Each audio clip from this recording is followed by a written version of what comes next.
और अब बात मौसम की। बहुत सारे राज्यों में बारिश से बिल्कुल बेहाल हैं शहर, जैसे मध्य प्रदेश की राजधानी भोपाल के साथ साथ राज्य के कई दूसरे इलाकों में भी, दूसरे जिलों में भारी बारिश हो रही है, जिससे कि हालात बहुत खराब हो गए हैं। बारिश के साथ साथ तेज हवाएं हैं और उसकी वजह से जो आम जनजीवन है वो बहुत बुरी तरह से उस पर असर पड़ा है। भोपाल में कई सालों के बाद इतनी बारिश हुई है कि ज्यादातर इलाकों में पानी जम गया है, बल्कि पानी में लाके डूब गए हैं।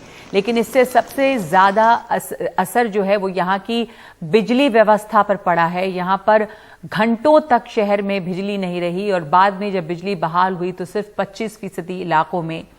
अभी भी वहां पे हालात बहुत बुरे हैं। लगातार बारिश और बाढ़ के जैसे हाल बने हुए हैं और इसे देखते हुए आज भोपाल, उज्जैन, रतलाम, सागर, विदिशा, अशोकनगर, मालवा, नर्मदापुरम, देवास और शिवपुरी जिलों के स्कूल बंद कर दिए गए हैं।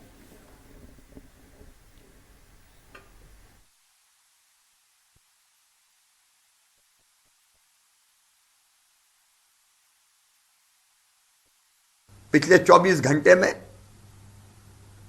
हमने 405 व्यक्तियों को जो गांव में घिरे हुए थे रेस्क्यू करके बाहर निकाला है। लगभग 2300 लोगों को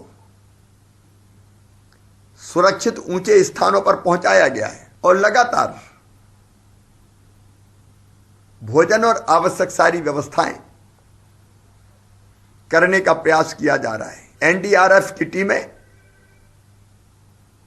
और एसडीआरएफ की टीमें लगातार रेस्क्यू ऑपरेशन में लगी हुई है। झीलों का शहर वाकई झीलों में तब्दील हो गया है। ये जो मेरे पीछे क्रूज बोट आप देख रहे हैं, ये शहर के बड़ा तालाब में है जो लगभग आधे से ज्यादा डूब चुका है। और हमें बताया गया है कि हैदराबाद से टीम आकर ही इस जहाज को रिपेयर कर पाएगी। मोटी मोटी रस्सियों से इसको बांध कर रखा गया है। मेरे कैमरा पर्सन रिजवान आपको दिखाएंगे कि न सिर्फ पिछले 36 से 48 घंटों में तेज बारिश बल्कि तेज हवाओं की वजह से क्या हालात बने हैं। कई जगहों पर शहर में पेड़ टूट गए हैं। इंजन मोटी मोटी जंजीरों से इसको बांधा गया है। इसकी रेलिंग भी आप देखिए इस क्रूज बोट के बगल में, वो भी कई जगहों से टूट गई है। और राजधानी भोपाल में आलम यह था कि पिछले 36 घंटों में 14 इंच से ज्यादा की बारिश हो चुकी है। आसपास के कई ऐसे जिले हैं, विदिशा हो, अशोकनगर हो, रायसेन हो, शाजापुर हो, आगर मालवा हो, ऐसे कई सारे जिले हैं जहां से एनडीआरएफ और एसडीआरएफ की टीमें लोगों को रेस्क्यू कर रही हैं। आगर मालवा में लगातार बारिश से कई सड़कें अवरुद्ध हो गई हैं। काली सिंध और कैथल नदी में जलस्तर बढ़ा हुआ है। शाजापुर के सुनेरी के बमोरी गांव में डैम से पानी रिसाव की सूचना मिली है।